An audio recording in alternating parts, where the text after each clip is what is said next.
اسرائیل Palestine کے خلاف نہیں ہے، اس کی دشمنی پاکستان سے نہیں ہے، اس کی دشمنی ایران یا سعودی عربیہ سے نہیں ہے، اس کی دشمنی اسلام سے ہے۔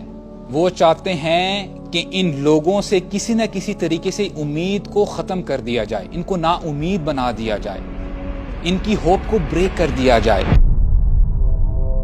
کیونکہ ہم بڑے بیزی ہیں اپنی پڑھائی میں، ہم تو شاید اپنی ہسٹری نہیں پڑھتے۔ ان کو پتا ہے کہ مسلمان جب جاگتا ہے وہ کیا کرتا ہے، ان کو پتا ہے کہ یہ وہ قوم ہے، یہ وہ امت ہے جو کہتی ہے کہ اگر تم نے یہ ظلم کو ختم نہ کیا تو ہم وہ مرد لے کے آئیں گے تمہاری طرف جن کو موت سے ویسی ہی محبت ہے جیسے تمہیں دنیا کی زندگی سے محبت ہے۔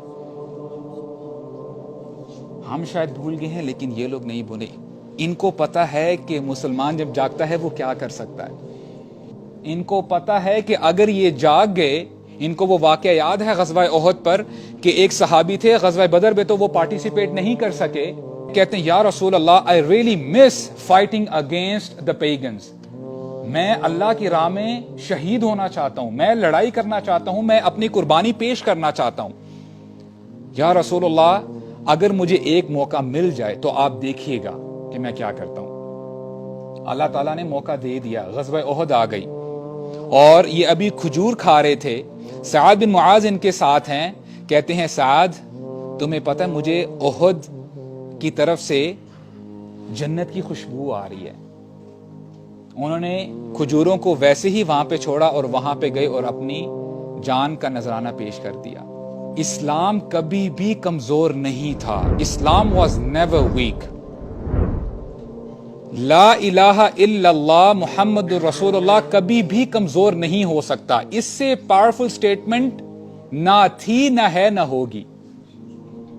ہم عموماً جب 13 سال مکی پیریڈ کی بات کرتے ہیں، مکن ایرا، عموماً ہم سمجھتے ہیں کہ وہاں پہ مسلمان بڑے کمزور تھے، اسلام بڑا ویک تھا۔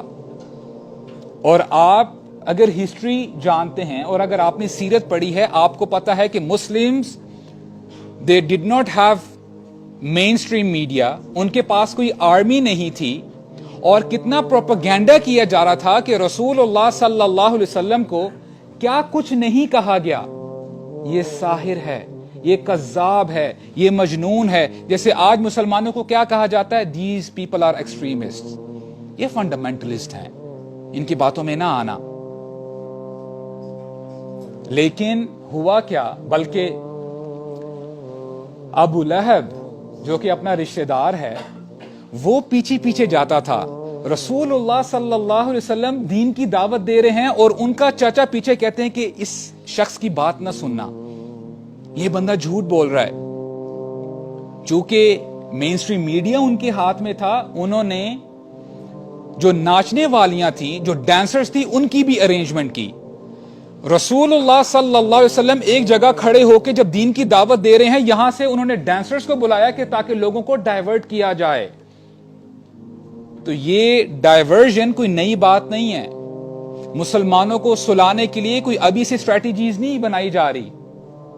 نوجوانوں کو سلانے کے لیے بہت عرصے سے اسٹریٹجیز بنائی جا رہی ہیں، اور یہ جو سوشل میڈیا ایپس ہیں جس میں آپ گھنٹے گھنٹے، انفارچونیٹلی بندہ ریلائز بھی نہیں کرتا کتنا ٹائم ضائع کر دیتا ہے۔ اور جب آپ ایک ایپ سے اک جاتے ہو، آپ تھک جاتے ہو کہ ٹھیک ہے جی something new should come۔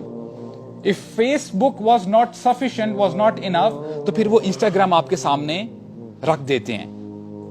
اگر اس سے دل بھر جائے تو سنیپ چیٹ بھی اویلیبل ہے۔ if that is not enough، پھر ٹک ٹاک پر بھی آپ جو ہے اپنا ٹائم گزار سکتے ہو۔